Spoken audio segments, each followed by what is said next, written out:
G'day, I'm up here on the north coast of New South Wales and we're about to do a bit of beach fishing. I'm here with Ash Holdsworth from Fishing Tackle Australia, and Ash, we've just driven up the beach here, Fairway. Yep. And you've spotted a nice little gutter here. Yep. That you fished previously. Yeah, definitely. Yeah. So what do you think we could basically catch today? Well, this time of year, there's chances of a lot of things. Probably the main two big ones, probably salmon and school jew. But also your brim, whiting, tailor. There's a chance of any one of those basically. So okay. Yeah.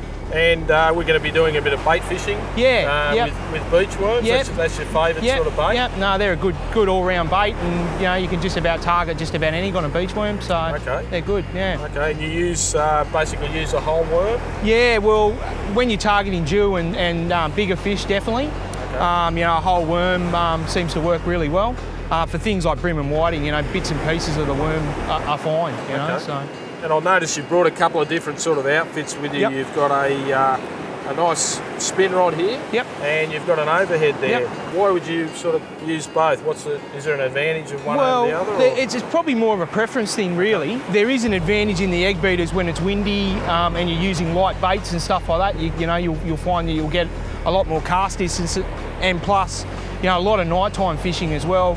Our thread lines, user friendly. Sure. And I noticed too, you've got mono line. Yep. You favour mono over braid for this sort of fishing? I do. I'm sort of a little bit old school when it comes to beach fishing. I like the stretch in mono, and I like the fact that leaders and stuff like that aren't so necessary.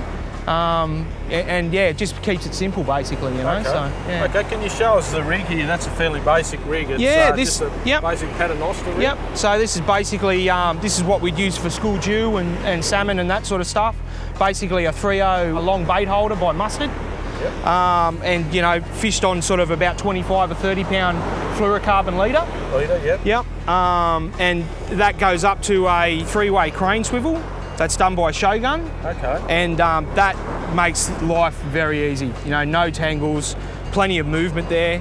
Nice so and that easy. Revolves right around. Yeah, that does a full 360 both ways. Yeah, right. And great for bottom fishing as well. If you're a deep sea fisher as well, they're a really handy thing to have. So really and good. That just comes down to a star sinker. Yeah, down to a star sinker. Yeah. You get good movement because of the bait. There's plenty of flexibility there.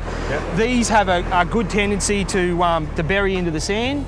So when you've got a lot of movement and a lot of current and stuff like that, these things are a really good thing. Okay. A day like today, you could probably get away with just a ball sinker, but they're a good thing to be using. So I guess with the beach worms too, they give off a nice bit of natural scent. You better believe it. Do you get many pickers? You occasionally will. Yep. I do a lot of this stuff after dark or around dark time, so that sort of eliminates the pickers. But during the daylight hours, they can be a little bit of a problem at times. So. Yeah. Sounds good, mate. I'm keen. Yeah, Let's give it a go. Yeah, it sounds good to me. Excellent. Okay. No worries. Cool.